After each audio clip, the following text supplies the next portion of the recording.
Animado por sus supuestos éxitos en Ucrania, Prigozhin creó una tormenta política en toda Rusia. Antes de su deceso, se peleó con el gobernador de San Petersburgo y tuvo enormes diferencias con el grupo militar por su campaña contra Kiev, pero lo que le costaría su final, sería traicionar a Vladimir Putin con su grupo Wagner en territorio ruso, al intentar un fallido golpe de Estado.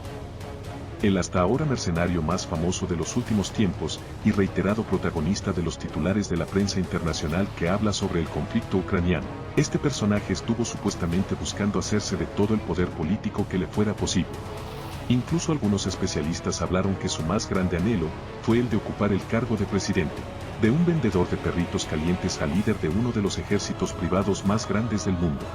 Hoy en Máquinas de Guerra te contaremos quién fue Yevgeny Prigozhin. Quédate, que el calor de la batalla está a punto de comenzar.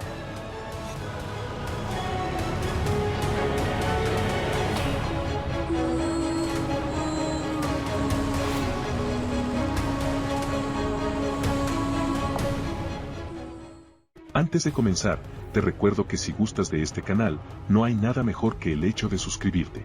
No necesito más ayuda.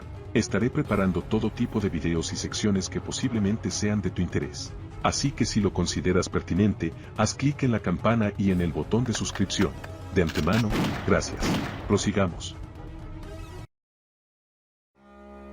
El apodado cocinero de Putin, Yevgeny Prigozhin, nació el día 1 de junio de 1961, en San Petersburgo. Fue hijo de Violeta Prigozhina y criado por su padrastro Samuel Friedmanovich Sarkoy, ya que su padre murió a muy temprana edad. Pasó sus primeros años de formación en un internado hasta 1977 y tras concluir su educación básica, comenzó a cometer distintas clases de delitos. Su carrera como criminal se vio trunca en 1980 cuando fue aprehendido y posteriormente en 1981, fue condenado a 13 años de prisión, por lo que pasó el resto de la década tras las rejas, sin presenciar la llegada de la perestroika de Mikhail Gorbachov. Finalmente, fue liberado en 1990, cuando la Unión Soviética se encontraba en proceso de desmoronamiento, fue puesto en libertad y regresó a San Petersburgo, donde se matriculó en el Instituto Químico Farmacéutico de Leningrado. Sin embargo, en una entrevista, Prigozhin afirmó que no completó sus estudios en esa institución. Fue a principios de 1990 cuando empezó su etapa de emprendedor, pues comenzó vendiendo hot dogs en Leningrado. Así pasarían 3 años hasta que se convirtió en el gerente de una red de supermercados llamada Contrast. Para 1995, la franquicia logró abrir más de 10 tiendas. Prigozhin nunca paró de trabajar, pues en ese mismo año, inauguró el bar llamado Vini Club en la isla de Vasilievsky. En diciembre de 1996, junto con sus socios, abrió el restaurante de lujo Staraya Tamoznia en San Petersburgo, en el edificio del Instituto Zoológico de la Academia Rusa de Ciencias. Dicha inversión estaba catalogada en más de $350,000, mismos que recuperó en tan solo 5 meses, y para finales de ese año se había ganado su primer $1.000.000. En 1996, también estableció la empresa de comidas preparadas llamada Concord Catering. Y no paró ahí, pues para la primavera de 1998, abrió el restaurante llamado New Allen, que se convirtió en un reconocido lugar visitado por grandes políticos y empresarios de Rusia. Aunque para ser francos, en la Rusia de los locos años 90, comprar empresas estatales era algo sencillo pues el gobierno las remataba a precios de saldo. Moscú se convirtió en la ciudad con más millonarios per cápita en aquellos tiempos y testigo de ello, lo fueron tanto Prigozhin como sus socios. La suerte le sonreiría nuevamente en 2001, año en el que el restaurante tuvo un magno evento donde los presidentes de Rusia y Francia, Vladimir Putin y Jacques Chirac cenarían juntos. Para esa ocasión, fue el mismo Prigozhin quien serviría la comida personalmente para ambos. Ese evento le sembraría mayor fama a su establecimiento, puesto que para mayo de 2002, Putin recibió a George W. Bush en ese lugar y volvería el año entrante simplemente para celebrar su cumpleaños. Fue así como a lo largo de esa década se comenzó a acercar más y más a Putin hasta convertirse en un gran amigo suyo. Durante 2003, dejó a sus socios comerciales y estableció sus propios negocios. Una de sus compañías, Concord Catering, comenzó a ganar numerosos contratos gubernamentales. Recibió cientos de millones en contratos para alimentar a niños en la escuela y trabajadores gubernamentales.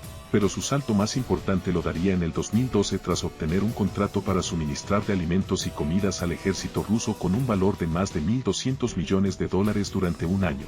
Fuentes occidentales afirmaron que parte de las ganancias de este contrato se utilizaron para iniciar y financiar la agencia de investigación en Internet que hoy sigue al servicio del Kremlin. Tras un ascenso político y económico tan estrepitosamente rápido, era obvio que llamaría la atención y es por ello que la Fundación Anticorrupción acusó a Prigozhin de prácticas comerciales corruptas. Parte de las acusaciones estaban basadas en una de sus tantas empresas que suministraron alimentos de mala calidad en las escuelas públicas de Moscú tras un brote de disentería en el 2019. No es de extrañar que desde el 2017, un estudio hecho por esa fundación estimaría una fortuna tan grande que superaba los 1.000 millones de rublos. Ya comentamos sus inicios como gerifalte y poderoso político en la Rusia de Putin, pero ¿cómo es que llegó a convertirse en líder de un grupo mercenario tan grande como Wagner?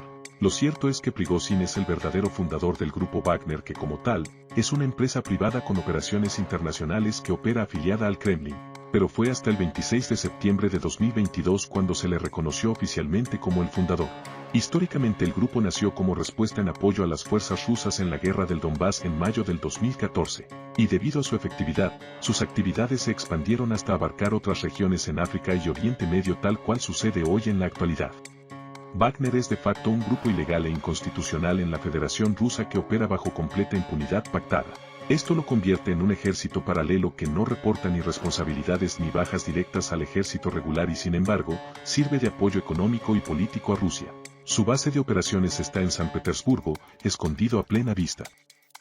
El grupo era liderado públicamente por Dmitry Utkin, quien fue jefe de seguridad de Prigozhin, y aunque varios medios ya lo conectaban a esta empresa, para febrero del 2018 Prigozhin negó cualquier conexión con Wagner. La coartada fue anunciar a los medios rusos que su líder y fundador siempre había sido Dmitry Utkin, quien además estuvo a cargo de los negocios de alimentación de Prigozhin. Durante ese mismo año, Wagner estaba en conflicto en la guerra de Siria y atacó a las fuerzas kurdas respaldadas por Estados Unidos. El ataque se dio debido a que el grupo mercenario intentó tomar un campo petrolífero. Fue ahí donde tendrían una de sus primeras derrotas, ya que la Fuerza Aérea Norteamericana tomaría represalias con un ataque aéreo que le costó al grupo al menos 100 de sus hombres. Según las autoridades estadounidenses, en la actualidad y para poder financiar la guerra de Ucrania, Grupo Wagner intercambia sus servicios de protección a líderes africanos como lo son en Mali, Sudán, Libia, República Centroafricana, Mozambique e incluso en América con Venezuela. Seguridad a cambio de pagos lucrativos, que normalmente son pagados con recursos naturales como oro y diamantes. Esa ha sido una de las tantas maneras en las que Rusia logra evadir las sanciones internacionales. Por otro lado, los combates en Ucrania han sido completamente decisivos. Prigozhin ha desempeñado un papel que ni siquiera el ejército regular ruso ha logrado conseguir en casi 2 años de ocupación. Las principales batallas que fueron ganadas por Rusia se debieron a la brutalidad en el frente de los mercenarios de Wagner y la eficacia con la que lograron diezmar las intenciones ucranianas.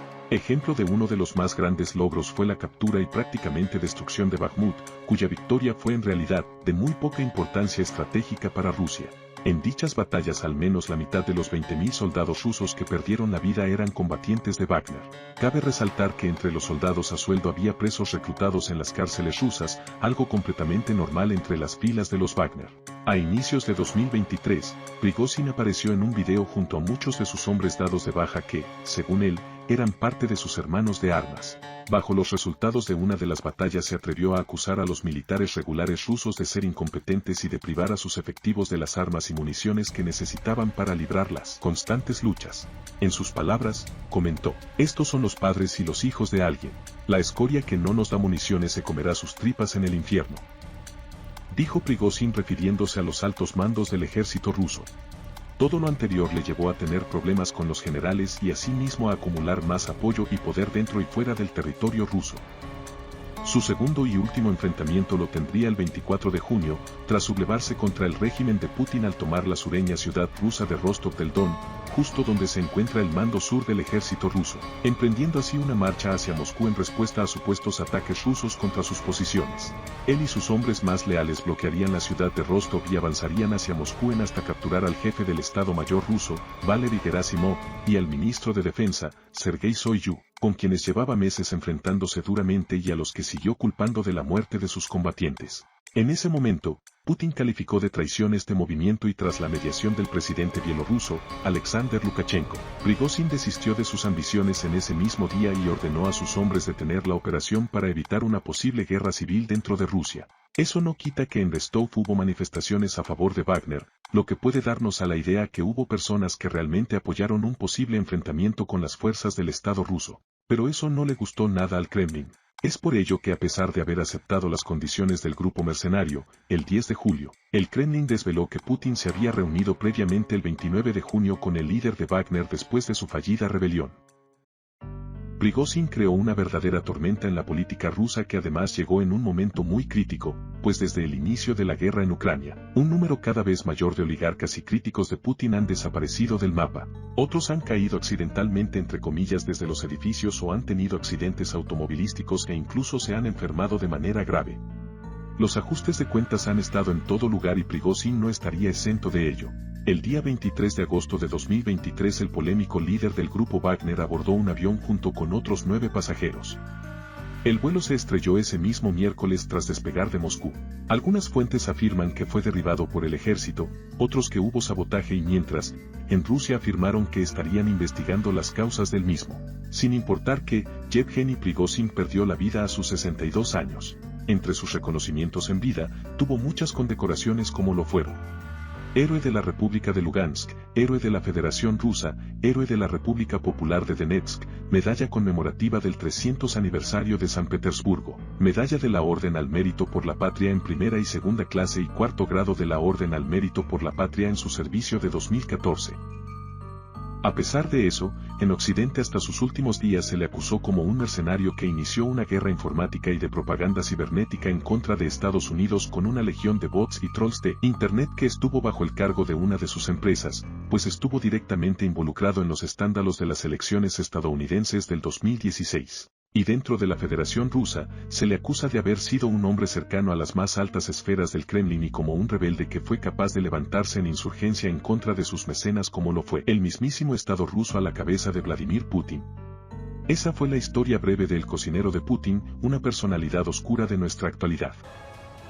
En este video no hay conclusiones, solo se tratan algunos hechos documentados sobre la vida de este personaje de actualidad, mismo que cuya naturaleza al igual que ayer, persisten y no solo en los conflictos armados. Aunque para la historia, así sea para hoy o en el futuro, siempre será capaz de juzgarlos por sus acciones. Transmitiendo desde Control, yo soy Artos Magnus y esta fue una emisión más de Máquinas de Guerra. Hasta pronto.